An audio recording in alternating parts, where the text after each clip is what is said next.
한국인들? 제발 거짓말 좀 하지 마. 역시나 한국도 다 똑같은 형편없는 국가였어. 여기 한국 길거리 한복판에서 괴성을 지르며 분노를 표하는 영국 여성이 있습니다. 그녀는 싫다는데도 억지로 어디론가로 끌고 가는 한국인들에게 소리를 지르다 못해 결국 질려버렸다는 듯 억지로 이동하게 되는데요. 그런데 그녀는 이내 한국인들의 행동의 비밀을 깨닫고 경악을 금치 못하게 됩니다. 그렇다면 그녀가 대체 한국에서 어떤 경험을 했던 것일까요? 안녕하세요. 저는 영국 출신의 엠마라고 합니다.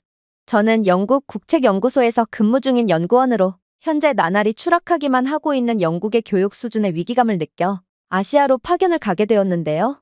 특히나 저는 아시아 중에서도 한국과 일본으로 가게 되었는데 그 이유는 매우 간단합니다.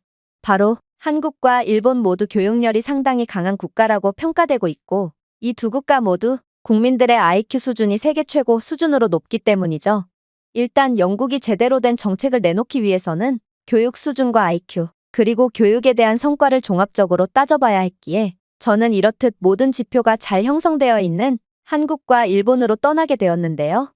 그리고 저는 떠나면서 한 가지 아이디어를 내게 되었죠. 바로 교육에 대한 성과를 따지는 것은 몹시 어려울 것이 분명하므로 이들의 영어 실력을 평가하며 성과를 판단하는 거였습니다. 한국과 일본 모두 영어 공부에 엄청난 돈과 시간을 투자하는 국가거든요. 그런데 그렇게 평가를 위해 일본에 먼저 도착하게 된 저는 평가 시작부터 엄청난 당황스러움을 느끼게 되었어요. 왜냐하면 일본인들의 영어 수준은 정말 처참하다는 것 밖에는 도저히 할 말이 없을 정도로 심각했거든요. 일단 공항은 한 나라의 얼굴의 역할을 하는 곳으로 아무리 경제 규모가 떨어지는 국가더라도 국제공항만큼은 으리으리하게 지어놓고 직원들도 세계 공용어인 영어에 유창한 사람들로 고용해 놓는 경우가 대부분입니다. 그런데 저는 분명 일본의 국제공항에 도착했음에도 일본인 공항 직원들은 영어를 거의 한마디도 못하는 거 아니겠어요? 물론 이들의 시스템도 놀라움의 연속이었죠. 일본은 분명 세계를 주름잡는 기술 강국인 줄 알았지만 정작 일본 공항의 직원들은 지금 때가 어느 때인데 모든 입국 수속에 대한 절차를 볼펜을 사용하며 일일이 수기로 처리하고 있었거든요.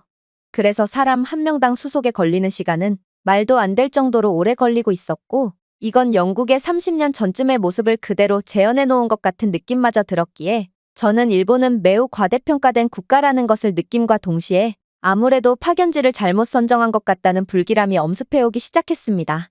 그리고 그러한 불길함이 확신의 감정으로 바뀌게 되기까지는 그리 오랜 시간이 걸리지 않았죠. 일단 제가 지하철을 탑승하기 위해 지하철표를 발권하려고 했을 때였는데 지하철표 발권 키오스크를 아무리 눌러봐도 도저히 표를 발권할 수가 없었는데요.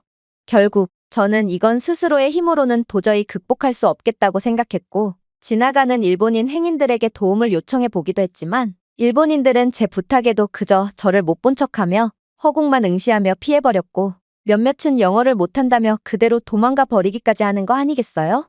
정말로 수많은 인파가 북적이는 지하철역에서 저를 도와주는 사람은 단 한 명도 없었고 심지어 저는 번역 앱으로 번역된 일본어를 들이밀며 도움을 요청해 보기도 했지만 돌아오는 건 그저 도망과 거절뿐이었죠.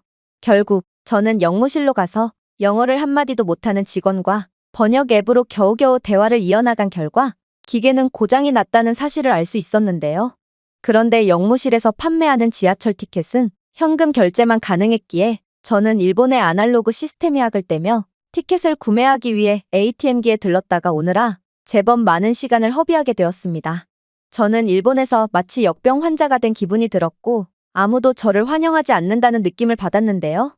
그런데 충격적이게도 저는 지하철뿐만 아니라 버스에서도 이러한 황당한 일들을 겪어야 했고 결국 영어를 한마디도 못할 뿐더러 곤경에 처한 남을 보고도 전혀 도와줄 기색도 없는 냉정한 일본인들 때문에 저는 상당한 시간이 흘러서야 겨우 예약한 숙소에 도착하게 되었습니다.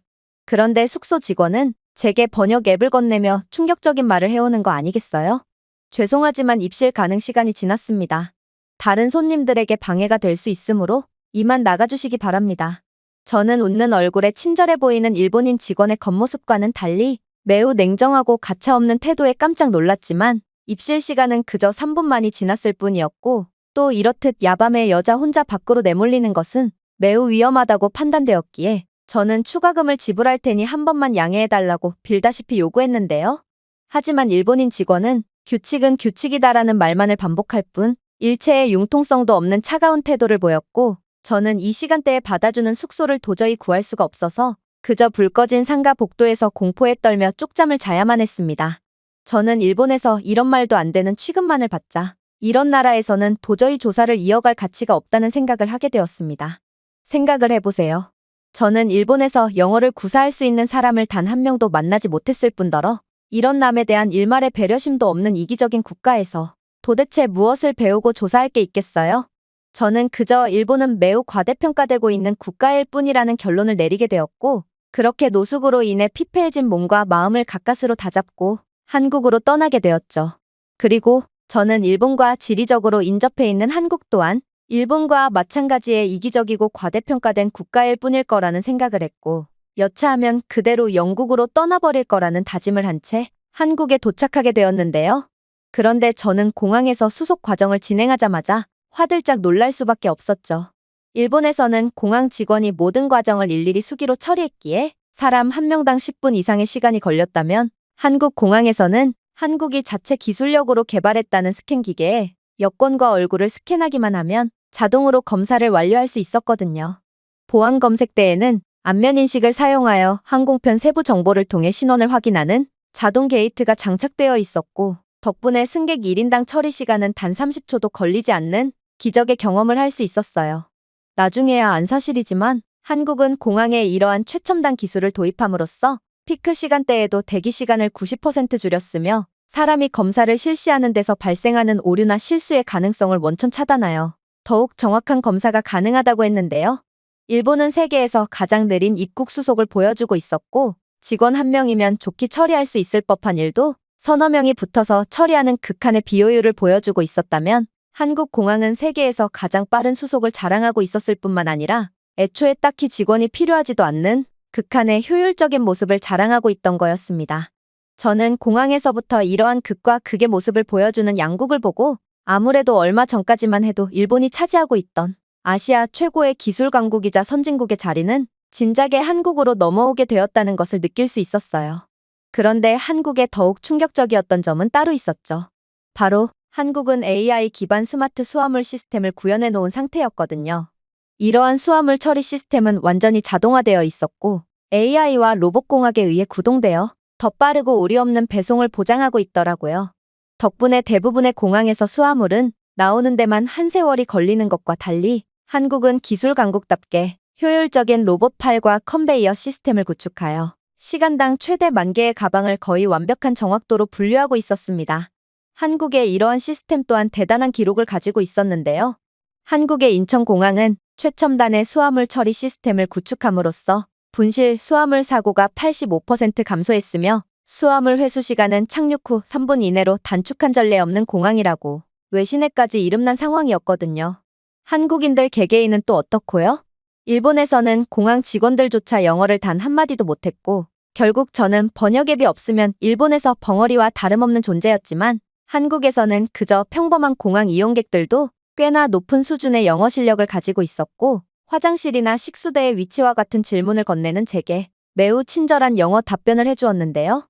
그리고 대부분의 한국인들은 영어로 된 대답뿐만 아니라 자신의 시간을 직접 투자하며 저를 데려다 주기까지 했기에 저는 한국은 인프라와 기술 수준뿐만 아니라 국민들의 시민의식이나 영어 실력 또한 일본과는 비교도 안 되는 국가라는 것을 단번에 깨달을 수 있었습니다. 그런데 제가 그렇게 만족하며 인천공항에서 빠져나가려고 할 때 저는 곧 보고도 믿지 못할 장면을 포착하게 되었고 그 즉시 경악을 금치 못하고 말았는데요. 왜냐하면 인천공항 곳곳에는 웬 로봇들이 돌아다니고 있었는데 이러한 로봇들을 자세히 살펴본 결과 저는 깜짝 놀랄 비밀을 알게 되었거든요. 사실 이러한 로봇은 일본의 공항에도 즐비해 있었습니다. 그러나 일본 로봇은 그저 겉으로만 무인 로봇의 형태를 하고 있었지만 내부 기술은 전혀 첨단화가 되어 있지 않았는데요.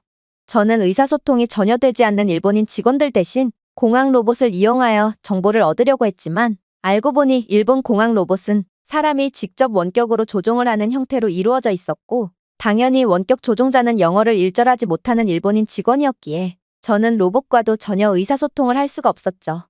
이럴 거면 그냥 인간 직원을 한 명 더 두지 도대체 일본은 왜 이런 방식으로 기술 강국인 척을 하는 것이란 말인가? 저는 이러한 일본의 보여주기식 인프라야말로 전 세계인들이 일본을 과대평가하고 있는 이유라고 생각하게 되었습니다. 그러나 한국 공항에 있는 로봇은 일본과는 차원이 다른 기술력을 가지고 있더라고요. 인천공항의 AI 기반 다국어 로봇은 영어뿐만 아니라 세계 웬만한 언어를 전부 구사하며 길 안내 및 게이트 정보, 심지어 식사 추천 기능까지 제공하고 있었거든요. 당연히 한국에서는 로봇을 인간이 원격 조종을 한다거나 하는 한심한 일도 일어나지 않고 있었고, 이러한 첨단 인프라 덕분에 한국에서는 한국어를 전혀 못하는 외국인이더라도 공항을 만족스럽게 이용할 수 있었습니다.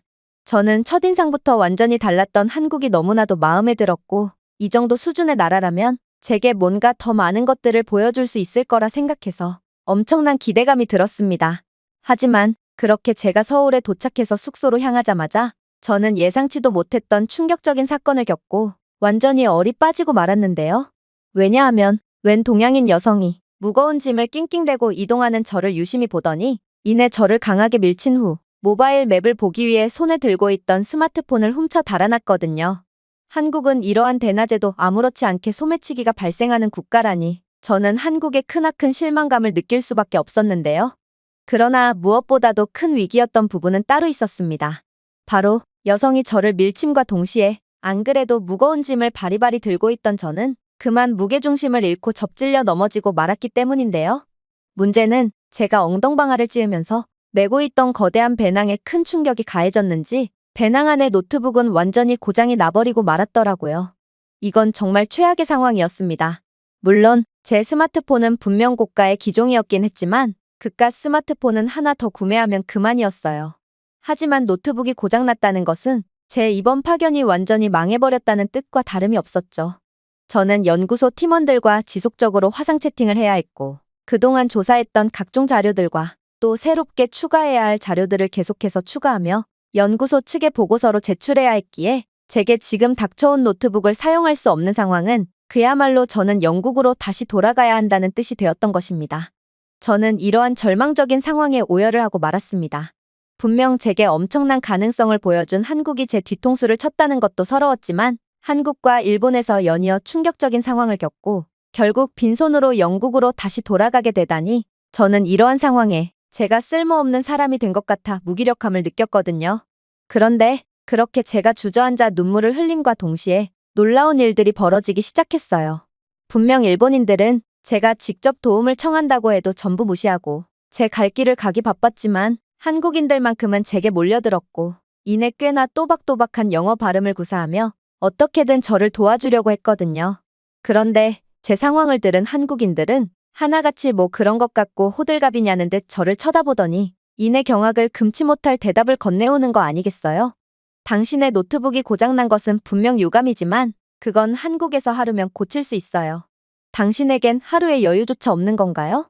노트북 하나 고장난 걸로 다시 영국으로 돌아가야 한다니 이건 말이 안 되는걸요?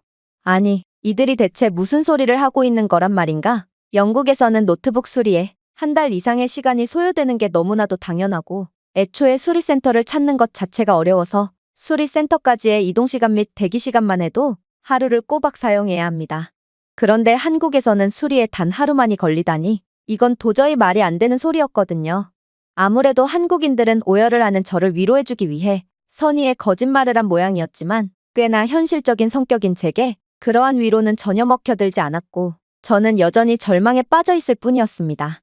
그러나 한국인들은 마치 공항에서 그랬던 것처럼 도저히 믿지 못하는 태도를 보이는 저를 데리고 직접 수리센터로 이동해주는 거 아니겠어요? 알고 보니 한국은 AS 서비스가 전 세계 최고 수준으로 좋은 국가로 한국에서 전자기기 수리센터는 눈만 돌리면 찾아볼 수 있는 수준이었는데요. 결국 저는 걸어서 10분 거리에 있는 수리센터에 도착할 수 있었고 한국의 수리센터는 이미 번호표 시스템과 AI 수요 예측 시스템을 통해 대기 시간을 최적화해 놓은 상태였기에 저는 10분도 기다리지 않은 채 곧바로 수리기사를 만날 수 있었습니다. 물론 한국의 조금 더 빈틈없는 수준 높은 시스템은 여기서도 여실히 드러났어요. 한국의 수리센터에는 영어를 구사할 수 있는 외국인 담당 가능 기사가 한 명씩 있다고 했고 저는 이러한 영어 구사 가능 기사를 통해 충격적인 말을 들을 수 있었거든요. 가만 보자. 도대체 어쩌다가 이렇게 되었어요? 노트북이 꽤 심하게 망가졌는걸요? 보통 이런 경우 3시간 정도는 기다리셔야 할 것 같은데 괜찮으신가요? 저는 그의 말을 듣고 경악을 할 수밖에 없었습니다. 아니, 심하게 고장났다면서 3주일도 아니고 3시간만을 기다리라고 하다니 저는 도대체 이 한국인이 저를 놀리는 건가 싶어 그를 미심쩍게 쳐다봤는데요. 그런데 한국인 기사는 그런 제게 더욱 놀라운 말을 해오더라고요. 시간이 많이 없으신가 보군요. 원래 액정 수리 같은 기본적인 노트북 수리는 1시간 내외로 처리되곤 하지만 이런 경우는 시간이 조금 더 걸리거든요. 제가 최대한 2시간 내로 처리해 볼 테니 매장 내에 비치되어 있는 커피 기계로 커피나 한잔 하시면서 기다려 주시겠어요? 저는 그의 말에 완전히 할 말을 잃고 말았습니다. 영국에서는 아무리 기본적인 액정 수리라고 해도 3주 이상은 소요되는 것이 당연하지만 한국은 불가능도 가능하게 만드는 미친 국가였던 것이죠. 그렇게 저는 반신반의하는 심정으로 이곳 매장에서 대기를 했고 결국 수리기사는 2시간도 안 되어 모든 수리를 마쳤는데요. 심지어 그렇게 받게 된 청구서에는 영국에서의 수리비보다 3배는 저렴한 금액이 청구되었기에 저는 한국은 기적의 국가라고 생각하며 감사함을 느끼면서 돈을 지불했죠. 그런데 그렇게 매장을 나서려던 그때 한국인 수리기사는 제게 질문 하나를 건네오는 거 아니겠어요? 그런데 노트북은 어쩌다가 그러신 거예요? 파손 흔적을 봤을 때 일반적인 상황은 아닌 것 같은데요. 파손된 곳을 보면 노트북이 닫힌 상태에서 손상이 가해진 모양인데 보통 노트북이 열린 채로 손상이 가해져서 찾아오는 고객님들이 대부분이거든요. 그의 물음에 저는 지금껏 제게 있었던 일들을 전부 털어놓았죠. 그런데 수리기사는 정말 깜짝 놀랄 반응을 보이기 시작하더라고요. 그는 한국에서 그러한 절도 사건이 일어났다는 것 자체를 이해 못하겠다는 듯 그저 고개를 갸우뚱거릴 뿐이었거든요. 그러면서 제게 그런 짓을 한 사람은 아마 중국인 짓일 거라며 한국에서는 푼돈을 벌기 위해 범죄를 무릅쓰는 바보 같은 짓을 할 사람이 전혀 없을 뿐더러 한국에서는 범죄를 저지르면 무조건 잡힐 수밖에 없다며 이건 더더욱 말이 안 된다는 소리를 해오더라고요. 저는 그의 말에 픽 웃을 뿐이었습니다. 아무리 자신의 나라를 사랑한다고 해도 이건 너무 억지였거든요. 도대체 범죄가 없는 국가가 어디에 있겠어요? 영국만 해도 이러한 경범죄는 너무나도 흔하고 이제는 경찰들이 이러한 도둑질 따위의 잡범은 처리조차 하지 않는 지경에 이르렀죠. 그런데 이 수리기사는 마침 이곳 건물 바로 옆에 경찰서가 있다며 자신이 잠깐 시간을 내서 경찰서에 데려다 주겠다는 거 아니겠어요?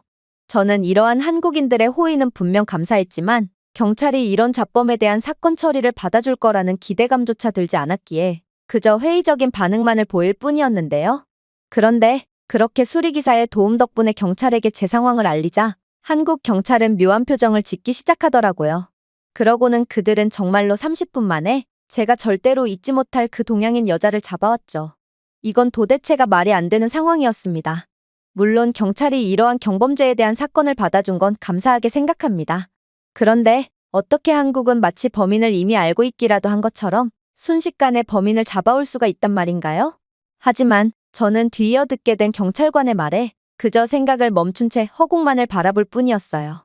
왜냐하면 한국은 이미 경찰 인프라에서조차 혁신을 이룬 국가로 이미 곳곳에 AI 시스템이 도입되어 있는 상황이었기 때문입니다. 그래서 제가 소매치기를 당했던 현장에 있던 AI CCTV는 이러한 동양인 여성의 행동에 이상행동을 포착했고 진작에 범죄라고 인식했던 것이죠. 그리고 이 여성은 이번 범죄가 처음이 아니었는지 CCTV는 이곳 근처에서 비슷한 사건이 몇 번 더 발생했다는 것을 인지하고 있었다고 했는데요. 따라서 AI CCTV 시스템은 실시간 얼굴 인식과 행동 분석, 패턴 감지를 통해 잠재적 위협이 확대되기 전에 경찰 측에 알림과 함께 수집한 자료를 보냈고 경찰은 이러한 자료를 직접 확인 후 범인의 행방을 파악하고 있었다고 했죠. 그리고 한국의 길거리 곳곳에 설치되어 있는 AI CCTV는 안면 인식을 통해 그녀의 일거수일투족을 파악했고 결국 제가 그녀를 경찰에 신고하며 인상착의를 특정함과 동시에 그녀는 곧바로 경찰에 의해 잡히게 되었던 거였습니다. 저는 이러한 한국의 놀라운 AI 인프라에 혀를 내두를 수밖에 없었습니다. 한국인 수리 기사에 한국에서는 범죄를 저지르면 무조건 잡힐 수밖에 없다는 말은 사실이었기 때문이죠. 하지만 수리기사의 말이 전부 다 맞았던 건 아니었습니다. 한국인들은 범죄 따위는 저지르지 않는다더니 경찰에 잡힌 그녀는 아무리 봐도 한국인처럼 보였거든요. 그러나 그녀가 입을 염과 동시에 저는 큰 충격을 받고 말았습니다. 그녀가 내뱉는 언어는 분명히 중국어가 맞아 보였고 아마 범인은 한국인이 아니라 중국인일 것으로 추정된다는 수리기사의 말은 사실이었거든요. 심지어 이 중국인의 행보는 지독할 정도로 뻔뻔하기까지 했는데요.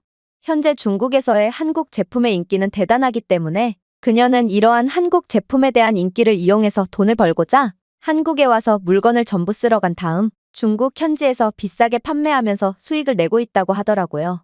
그런데 그녀는 한국에 온 김에 매번 범죄를 저지르고 도망가는 행위를 통해 한국 내에 혼란을 야기하고 불법적인 이익을 얻고 있기까지 했습니다. 실제로 그녀는 이번에도 한국에서 여러 차례 소매치기를 저지른 후 몇 시간 뒤에 출국 예정이었지만 결국 한국의 기술력에 의해 잡혀버리고 말았다고 했는데요. 더 어이없던 건 이 중국인은 뻔뻔하게도 자신은 곧 비행기 시간이 다가오니까 빨리 풀어달라며 한국은 중국의 속국인데 자신이 중국 정부에 한국 경찰 따위가 중국인인 자신을 푸대접했다는 것을 알리면 뒷감당을 어떻게 하려고 그러냐며 말도 안 되는 소리를 해댔다는 거였습니다. 당연히 이 중국인은 비행기도 놓치고 한국에서 지속적인 범죄를 일으켰다는 것이 밝혀지며 그대로 한국 감옥에 투옥될 상황에 처하게 되었다고 했는데요. 저는 한국의 이러한 청렴한 시민의식과 놀라운 기술력 덕분에 중국인에 의해 강탈당했던 스마트폰을 되찾을 수 있었고 그저 이젠 한국이라는 나라에 놀라기도 지쳐 넋이 나갈 뿐이었죠.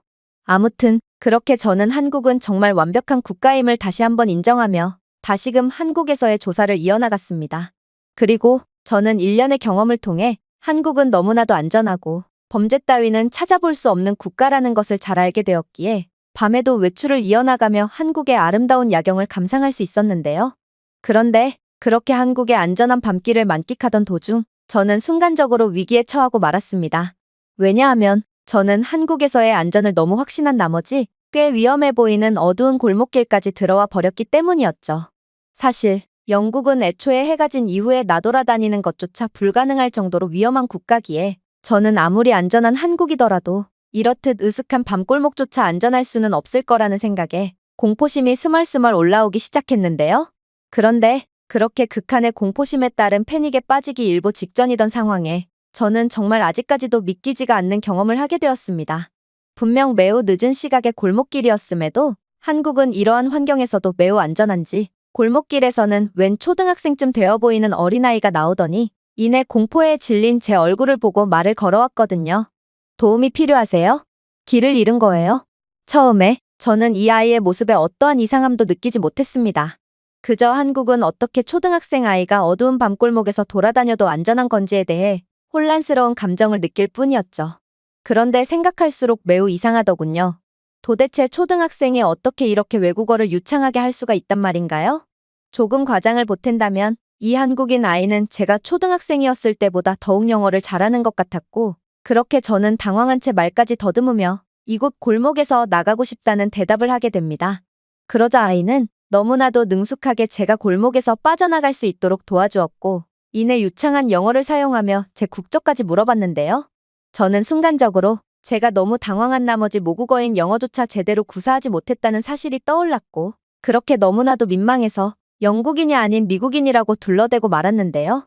그리고 아이의 순간적인 표정을 봤을 때 그녀는 무슨 미국인이 영어를 이렇게나 못하냐고 말해오는 듯 보였기에 저는 그저 얼굴을 붉히며 숙소로 향할 뿐이었습니다. 그렇게 저는 계속해서 한국에서의 일정을 소화했고 드디어 한국에서의 마지막 일정까지 소화했을 때 저는 이번 조사 자료는 전부 폐기 처분해야겠다는 결론을 내렸는데요.